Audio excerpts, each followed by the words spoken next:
प्यारे विद्यार्थियों, नमस्कार।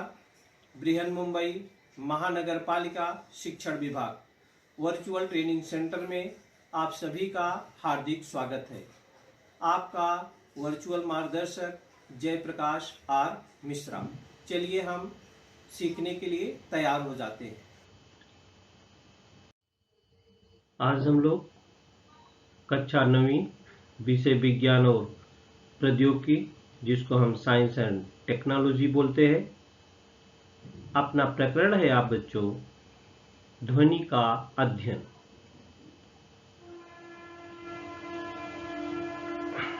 जिसको हम इंग्लिश में बोलते हैं स्टडी ऑफ साउंड। बच्चों, आप बहुत सारी आवाज से भली भांति परिचित हैं। आप भी बोलते हैं, विभिन्न प्रकार के पशु पक्षी बोलते हैं। कोई भी कार्यक्रम किया जाता है उसमें लाउड स्पीकर डीजे की जरूरत पड़ती है। वो सब आवाज है। विभिन्न प्रकार की आवाज को ही हम विज्ञान में ध्वनि कहते हैं। इस पाठ में बच्चों हम क्या क्या सीखेंगे, सबसे पहले एक नज़र उस पर हम डाल लेते हैं। ये देखिए स्पीकर है। ये ध्वनि कैसे चलती है। ध्वनि को चलने के लिए भी माध्यम की आवश्यकता होती है। ये देखिए विभिन्न प्रकार की ये तरंगे हैं, वेव तरंगे, जिसमें हम इस पाठ में, इस वीडियो में आपको सिखाएंगे। इस पाठ में क्या क्या है बच्चों, ये देखिए ध्वनि का अध्ययन में ध्वनि तरंग क्या है। ये देखिए स्टडी ऑफ साउंड, कैसे आवाज आगे बढ़ती है। ध्वनि तरंग को साउंड वेव्स बोलते हैं।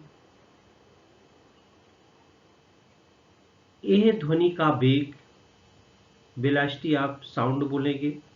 ये देखिए ध्वनि का वेग है। ये सॉलिड में, लिक्विड में, गैस में बताएंगे हम ध्वनि का वेग किस में ज़्यादा होता है, किस में कम होता है। इसके बाद है ध्वनि का परावर्तन, रिफ्लेक्शन ऑफ साउंड। और इसमें हम और क्या सीखेंगे, ये देखिए ये रिफ्लेक्शन ऑफ साउंड दिखा रहा है।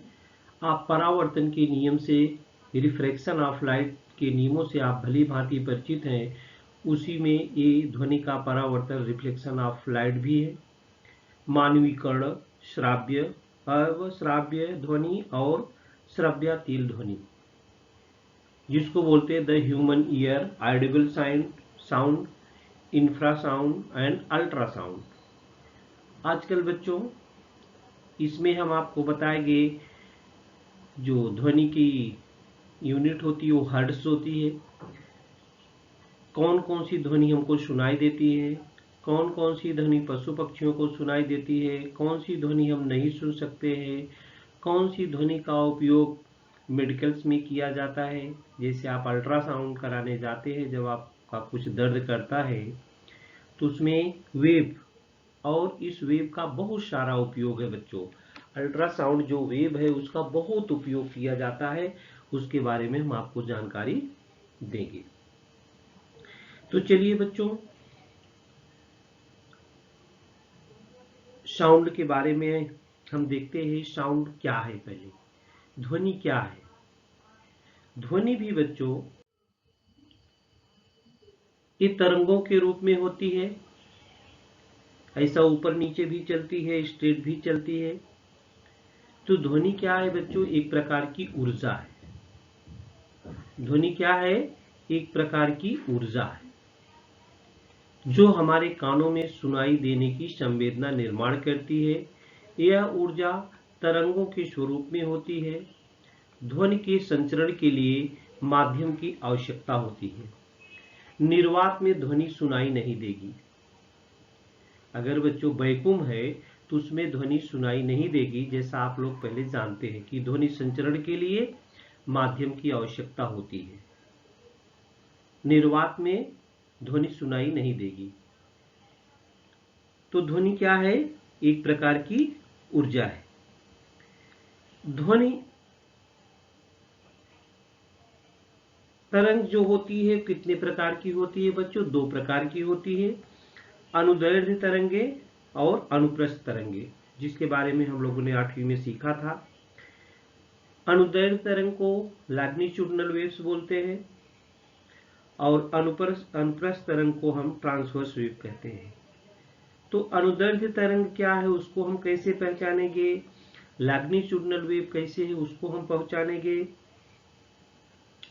तो बच्चों ये देखिए ध्वनि है, ध्वनि हम मोबाइल है, टीवी है, ईयरफोन से सुनते हैं कानों में लगाकर, वो ध्वनि हमारे कानों में जाती है तो एक संवेदना का निर्माण करती है। अनुदैर्ध्य तरंगे क्या है बच्चों, ये देखिए यहाँ दिखा रहा है ट्रांसवर्स वेव लिखा है, तो ट्रांसवर्स वेव को अनुप्रस्थ तरंगे कहते हैं और लैग्नीट्यूडनल को क्या बोलते हैं, अनुदैर्ध्य तरंग कहते हैं। ये कैसे चलती है देखिए, अनुदैर्ध्य तरंगे ये है लैग्नीट्यूडनल वेव, ये जो तरंगे बच्चों माध्यम के कणों का कंपन अपनी मूल स्थिति के दोनों ओर तरंग संचरण की समानांतर दिशा में होता है। ये देखिए लैग्नीट्यूडनल, देखिए यहाँ से शुरू हो रहा है, आगे एक क्रम से ऐसा बढ़ती जाती है। तो इस क्रम से अगर आगे बढ़ेगी, माध्यम के कणों का कंपन अपनी मूल स्थिति के दोनों ओर तरंग संचरण की समांतर दिशा में होता है, इसको हम क्या कहते हैं, अनुदैर्ध्य तरंग कहते हैं। आपने एक प्रयोग हम बताए बच्चों आपको, जब आप कंकड़ पत्थर किसी पानी में डाल दो, समझो एक बकेट है आपके घर में, बाल्टी है, उसमें एक कंकड़ पत्थर डाल दो, तो देखो पानी की जो तरंगे होती है वो कैसे होती है। तो उसमें जो कंकड़ डालने में निर्माण होने वाली तरंगे होते पानी के कण के ऊपर नीचे कंपन करती हैं। ये तरंग संचरण की दिशा के लंबवत होती है, देखिए ट्रांसवर्स वेव देख रहे हो, ऐसा कंपन करती है। तो इस प्रकार की तरंगों को हम अनुप्रस्थ तरंग या ट्रांसवर्स वेव कहते हैं। माने पानी में कंकड़ डालने पर निर्माण होने वाली तरंग में पानी के कण ऊपर नीचे कंपन करते हैं, ये कंपन तरंग संचरण की दिशा के लंबवत होते हैं। तो आपने देखा जो ध्वनि तरंग है वो दो प्रकार की होती है बच्चों, लैग्नीट्यूडनल वेव और ट्रांसवर्स वेव, लैग्नीट्यूडनल वेव और ट्रांसवर्स वेव। ध्वनि को हम लोगों ने आलेख के द्वारा भी देखा था कि ध्वनि का संचरण जब होता है बच्चों, तो कहीं कहीं ज्यादा कहीं कहीं कम, हवा में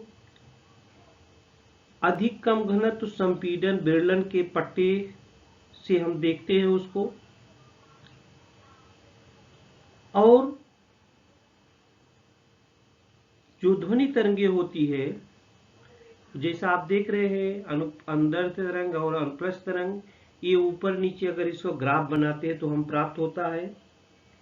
ये ध्वनि तरंग दैर्ध्य की जो लंबाई होती है बच्चों, जिसको वेव लेंथ बोलते हैं, उसको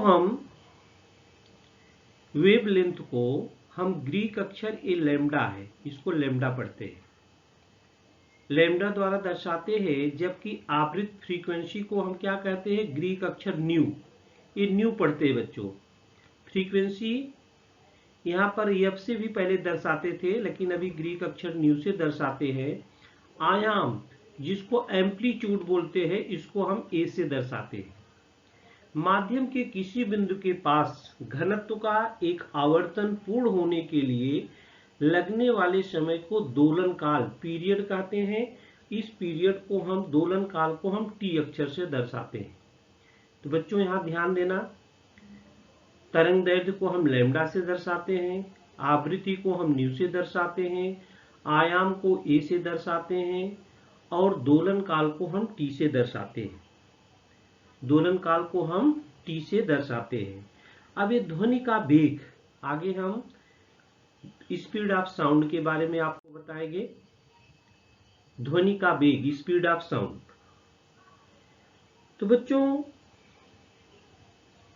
ये जो ध्वनि का वेग है, ध्वनि का वेग विभिन्न माध्यमों में अलग अलग होता है। ध्वनि का जो वेग होता है बच्चों विभिन्न माध्यमों में अलग अलग होता है। जैसे आप यहाँ देख रहे हैं सॉलिड है, लिक्विड है, गैस है। अब यहाँ पर आप चित्र के माध्यम से देख रहे हैं, यहाँ से जो कण कंपन करते हुए चल रहा, देखिए सॉलिड में पहले पहुंच जाता है, फिर लिक्विड में पहुंचता है और गैस में बाद में पहुंचता है। गैस में क्या होता है बच्चों, बाद में पहुंचता है। तो आप इसको प्रैक्टिकल करके भी देख सकते हैं।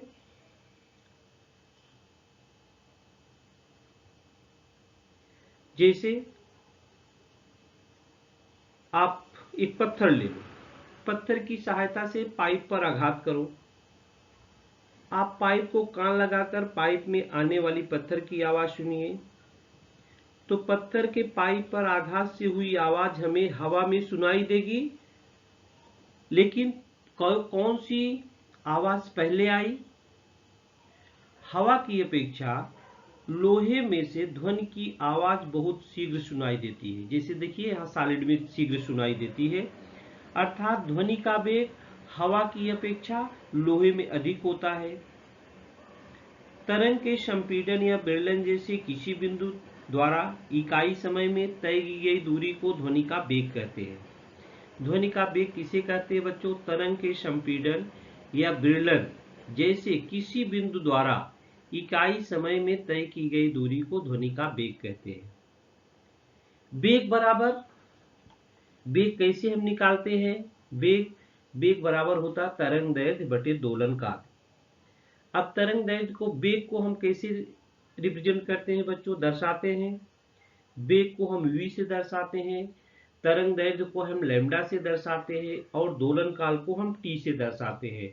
तो वेग बराबर होता तरंग दैर्घ्य बटे दोलन काल, v बराबर लैम्डा बटे t। ये सूत्र हो गया, v बराबर लैम्डा बटे t। इसमें अगर वेग मालूम करना है तो लैम्डा तरंग दैर्घ्य मालूम है, दोलन काल मालूम है, तो वेग को हम निकाल सकते हैं। और v बराबर होता है न्यू लैम्डा भी होता है, v बराबर न्यू लैम्डा। न्यू क्या है? फ्रीक्वेंसी है, लैम्डा क्या है? तरंग दैर्घ्य है। और 1/t बराबर न्यू होता है। न्यू बराबर क्या होता है? 1/t, फ्रीक्वेंसी बराबर 1/दोलन काल, 1/दोलन काल। तो ध्वनि का वेग बराबर क्या होता है बच्चों? ध्वनि का वेग बराबर आवृत्ति गुणे तरंग दैर्घ्य। ये आप याद रखेंगे सूत्र, हम आपको सवाल भी इस पर बताएंगे आगे। ध्वनि का वेग बराबर आवृत्ति गुणे तरंग दैर्घ्य। बच्चों, समान भौतिक अवस्था वाले माध्यमों में ध्वनि का वेग सभी आवृत्तियों के लिए लगभग समान होता है। तो आपने देखा ठोस, ये सॉलिड है, ठोस माध्यम में गैसीय माध्यम तक ध्वनि का वेग कम होता जाता है। देखिए ये ठोस में ज्यादा है वेग, लिक्विड में उससे कम है, और गैस में क्या है? उससे कम है। यदि हम किसी भी माध्यम का तापमान बढ़ाएंगे, अगर टेम्परेचर बढ़ता है बच्चों, तो उसका ध्वनि का वेग भी बढ़ता है। और इसकी खोज इटालियन भौतिक वैज्ञानिक बोरेली और बिबियानी ने 1660 के दशक में किया था बच्चों। उस समय जो हवा का वेग था 350 मीटर प्रति सेकंड, आज उसका स्वीकृति मान जो है 346 मीटर प्रति सेकंड है।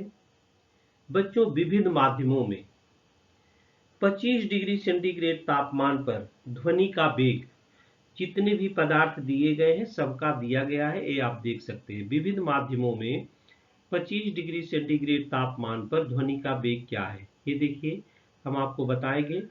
अस्थाई, द्रव और गैस, माने सॉलिड, लिक्विड और गैस। सॉलिड में जैसे एल्युमिनियम का है 5420, एल्युमिनियम का है 5420 मीटर प्रति सेकंड। निकिल का है 6040 मीटर प्रति सेकंड। स्टील का है 5960 मीटर प्रति सेकंड।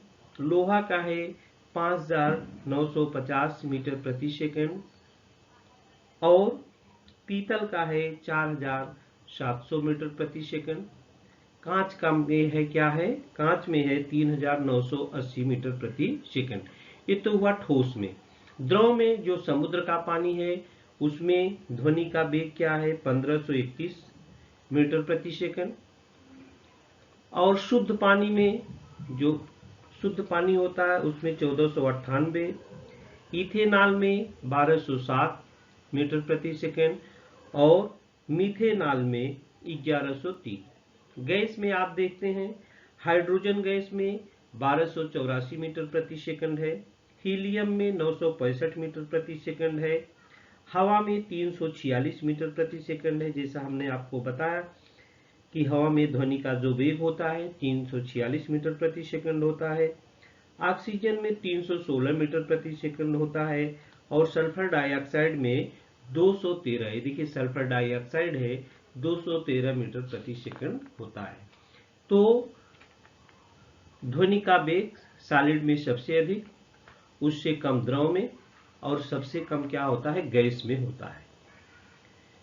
तो ध्वनि का हवा में वेग, ध्वनि का हवा में वेग, हवा माध्यम से जाने वाली ध्वनि तरंगों का वेग हवा की भौतिक स्थिति पर निर्भर होता है।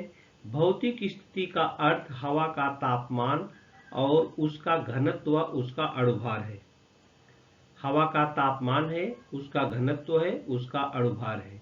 हमने अभी आपको पहले बताया कि अगर तापमान बढ़ता है तो ध्वनि का वेग भी बढ़ता है। हवा का तापमान बढ़ेगा तो ध्वनि का वेग भी बढ़ता है। तापमान से इसका क्या संबंध है, टेम्परेचर। ध्वनि का वेग माध्यम के तापमान के वर्गमूल के समानुपाती होता है। अर्थात तापमान चौगुना होने पर ध्वनि का वेग भी दुगुना हो जाएगा। अगर तापमान चौगुना हुआ तो ध्वनि का वेग कितना हो जाएगा, दुगुना होगा।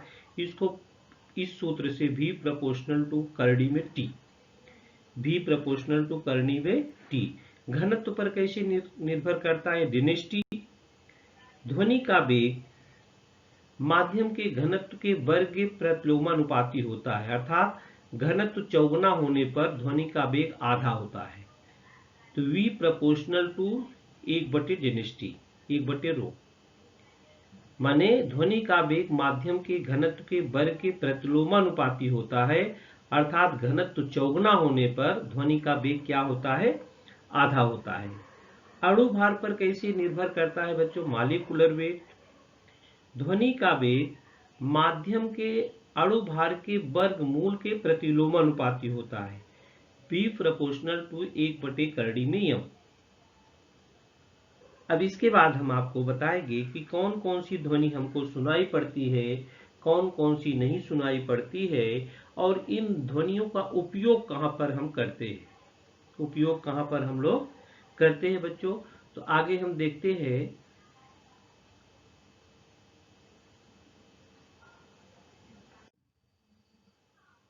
श्राव्य, अश्राव्य और श्रव्यातीत ध्वनि।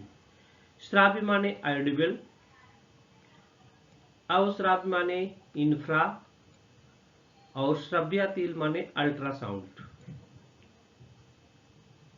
बच्चों हमारा कान है, सबके पास कान है। इस कान को कौन कौन सी आवाज सुनाई देती है, ये देखिए 20 हर्ट्ज की आवृत्ति है, 200 हर्ट्ज की आवृत्ति है, 2 मेगा हर्ट्ज की आवृत्ति है, 200 मेगा हर्ट्ज की आवृत्ति, अलग अलग आवृत्ति है, फ्रीक्वेंसी सबकी अलग अलग है।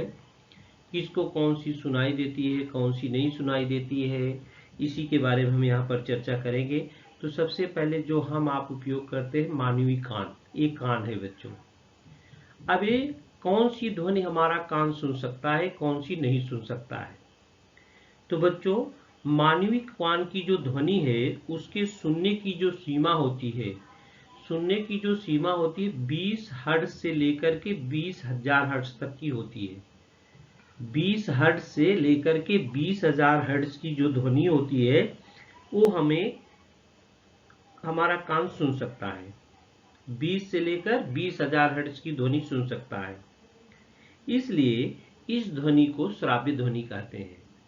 20 हर्ट्ज से लेकर के 20,000 हर्ट्ज की जो ध्वनि होती है उसको श्राव्य या ऑडिबल साउंड हम बोलते हैं, क्योंकि ये कान हमको इस बीच की ध्वनि को आसानी से सुन सकता है। मानवीय कान जो होता है बच्चों 20 हर्ट्ज से कम रहेगी, 20 हर्ट्ज से कम और 20,000 हर्ट्ज से अधिक आवृत्ति की ध्वनि नहीं सुन सकता है। 20 हर्ट्ज से कम रहेगी तो भी नहीं सुन सकता है और 20,000 हर्ट्ज से अधिक रहेगी वह भी नहीं सुन सकता है।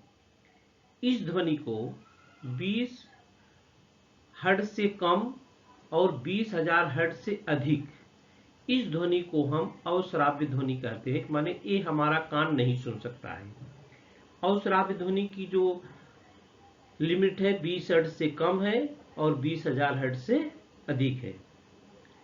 लोलक के कंपन से निर्मित ध्वनि, भूकंप आने के पूर्व पृथ्वी के पृष्ठभाग के कंपन से निर्मित ध्वनि 20 हर्ट्ज से कम आवृत्ति की होती है, जो बच्चों हमारे कान को नहीं सुनाई देता। आप लोगों ने सुना है भूकंप आता है या तूफान आता है समुद्र में, तो वहाँ की जो चिड़िया होती है, पशु पक्षी होते हैं, कुत्ते होते हैं, वो वहाँ से भाग जाते हैं, वो मरते नहीं है, क्योंकि वो जो ध्वनि होती है कंपन की वो उनको सुनाई देती है। 20 हर्ट्ज से कम की जो ध्वनि होती है हमारा कान नहीं सुन सकता है, लेकिन वो लोग सुन सकते हैं। तो इंफ्रासाउंड जो होती है उसकी रेंज है 20 हर्ट्ज से कम और 20,000 हर्ट्ज से अधिक। 20,000 हर्ट्ज को 20 किलो हर्ट्ज भी बोलते हैं। तो 20,000 हर्ट्ज से अधिक आवृत्ति की ध्वनि को श्रव्यातील, 20,000 हर्ट्ज से अधिक जो ध्वनि होती है बच्चों, उसको हम अल्ट्रासाउंड बोलते हैं। श्रव्यातील ध्वनि 20,000 हर्ट्ज से अधिक आवृत्ति की ध्वनि को हम श्रव्यातील ध्वनि, जिसको हम अल्ट्रासाउंड बोलते हैं। तो ये अल्ट्रासाउंड बच्चों कौन सुन सकता है? कुत्ते, चूहे, चमगादड़, डॉल्फिन, मछली जो समुद्र में पाई जाती है जैसे प्राणी, उन्हें प्राप्त विशेष क्षमता के कारण जो मानव को सुनाई न देने वाली परश्रव्य ध्वनि है वो सुन सकते हैं। इस क्षमता के कारण उन्हें ऐसी आवाजें सुनाई पड़ती हैं। ये सब जानवर जो है बच्चों, इनको आसानी से सुनाई पड़ती है। कैसे सुनाई पड़ती है हम इसको भी बताएंगे आपको। जैसे जिन्हें हम नहीं सुन सकते हैं, 5 साल से कम उम्र के बच्चे, कुछ प्राणी और कीटक 25,000 हर्ट्ज तक की ध्वनि सुन सकते हैं। माने छोटा बच्चा है बच्चों, देखिए थोड़ा सा खटपट होता है, आप बोल देते हो, जब बच्चा रोता रहता तो चुप हो जाता है। माने 25,000 हर्ट्ज, हम तो 20,000 हर्ट्ज तक की आवृत्ति को सुन सकते हैं, वो 25,000 हर्ट्ज की ध्वनि को सुन सकता है। और डॉल्फिन मछली, ये देखिए डॉल्फिन मछली है। और चमगादड़ आपने देखा, बर्ड जिसको बोलते हैं, चूहे, ये जैसे प्राणी पराश्रव्य ध्वनि का निर्माण भी करते हैं बच्चों। ये अपनी ध्वनि के कारण ही ये अपनी ध्वनि मुंह से निकालते हैं। आगे हम आपको बताएंगे। ये देखिए ये प्राणी, ये देखिए चमगादड़ है ना, चमगादड़ जिस पराश्रव्य ध्वनि को मुंह से निकालता है वह सामने वाले पदार्थ पर यहाँ पर जा रही है और वहां से टकरा के फिर आ रही है, तो उसको ये आभास हो सकता है कि आगे कोई प्राणी है। तो ये कैसे सुनता है बच्चों? ये देखिए डॉल्फिन मछली भी है, ये आवाज निकालती है ना, यहाँ से देखिए दूसरी मछली है, वहां से टकरा के वापस आ जाती है। तो माने चमगादड़ जिस पराश्रव्य ध्वनि को मुंह से निकालते हैं वह सामने के पदार्थ पर टकराकर परावर्तित होती है और यह परावर्तित ध्वनि के कानों से सुन सकते हैं वो लोग। इस प्रकार सामने के पदार्थ के अस्तित्व या दूरी के बारे में चमगादड़ों को अंधेरे में भी अचूक ज्ञान होता है। चमगादड़ को अंधेरे में भी ज्ञान होता है, वो आवाज निकालते हैं, पराश्रव्य ध्वनि को निकालते हैं और वो ध्वनि आगे जाती है और जहां पर वस्तु पदार्थ कोई है उससे टकरा करके वापिस आती है और वह ध्वनि उनके कानों तक जाती है। इस प्रकार पदार्थ के अस्तित्व व दूरी के बारे में चमगादड़ों को अंधेरे में भी महसूस होता है। उसी प्रकार से डॉल्फिन मछली है, ये तमाम प्रकार के कीटक हैं, इन कीटकों को भी उसी प्रकार से आभास होता है। ये जितने भी कीटक देख रहे हैं सब अल्ट्रासाउंड छोड़ते हैं। तो श्राव्य, अश्राव्य और श्रवणातील ध्वनि के बारे में हम लोग सीख रहे थे बच्चों। अब इन ध्वनि को उपयोग कहाँ होता है उसके बारे में भी हम चर्चा करेंगे। श्रव्यातील ध्वनि का उपयोग माने अल्ट्रासाउंड जो है उसका उपयोग कहाँ कहाँ होता है। श्रव्यातील ध्वनि का उपयोग बच्चों, जो समुद्र में जहाजें चलती हैं तो दो जहाजों के बीच में यूज ऑफ अल्ट्रासोनिक साउंड।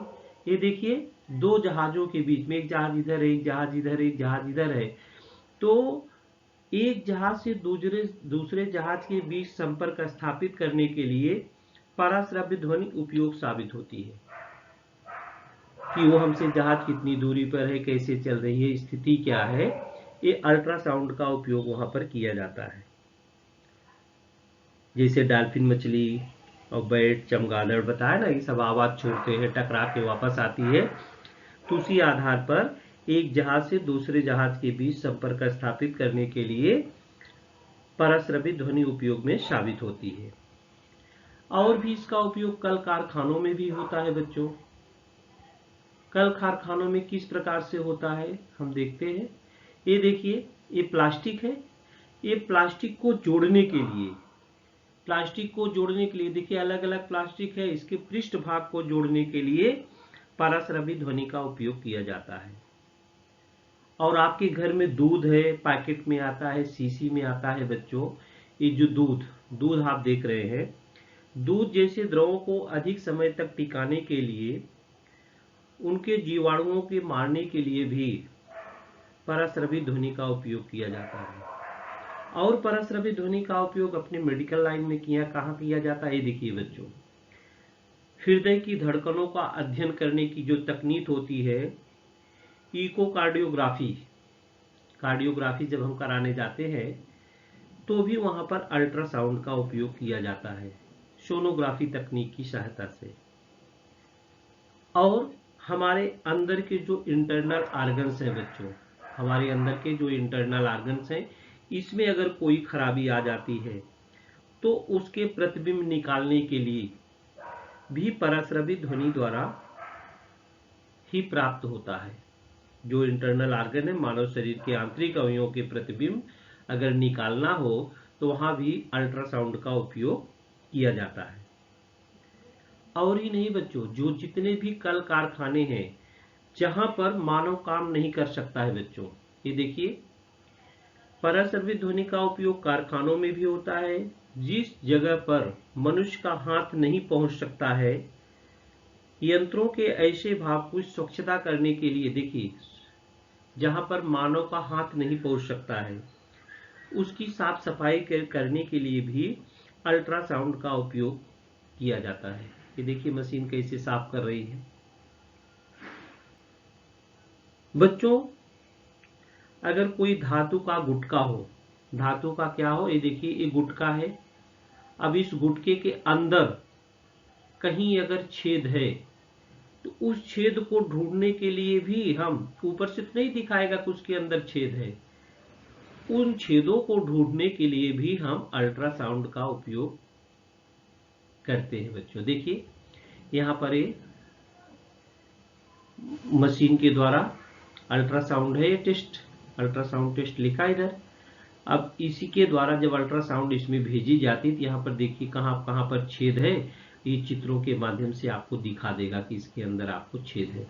इसी प्रकार हमारे शरीर में भी हमको कोई परेशानी होती है, हम डॉक्टर के पास जाते हो, तमाम प्रकार के टेस्ट लिखता है, तो बहुत सारे टेस्टों में हम अल्ट्रासाउंड का ही उपयोग करते हैं। तो अल्ट्रासाउंड का जो है श्रव्यातीत ध्वनि जिसको बोलते हैं, बहुत ही महत्व है अपने जीवन में बच्चों। आगे हम ध्वनि का परावर्तन के बारे में बताएंगे बच्चों। आपने रिफ्लेक्शन ऑफ लाइट, परावर्तन के नियम पढ़ा है, उसी पर आधारित है reflection of sound. Reflection of sound, ये रिफ्लेक्शन देखिए यहाँ पर से ध्वनि आ रही है, माध्यम की भी आवश्यकता होती है।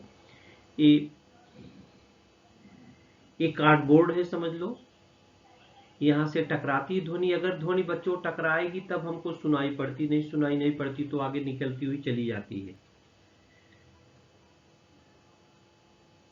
तो प्रकाश तरंगों की भांति ध्वनि तरंगों का भी ठोस या द्रव पृष्ठभाग से क्या होता है, परावर्तन होता है। वे भी परावर्तन के नियमों का पालन करती है।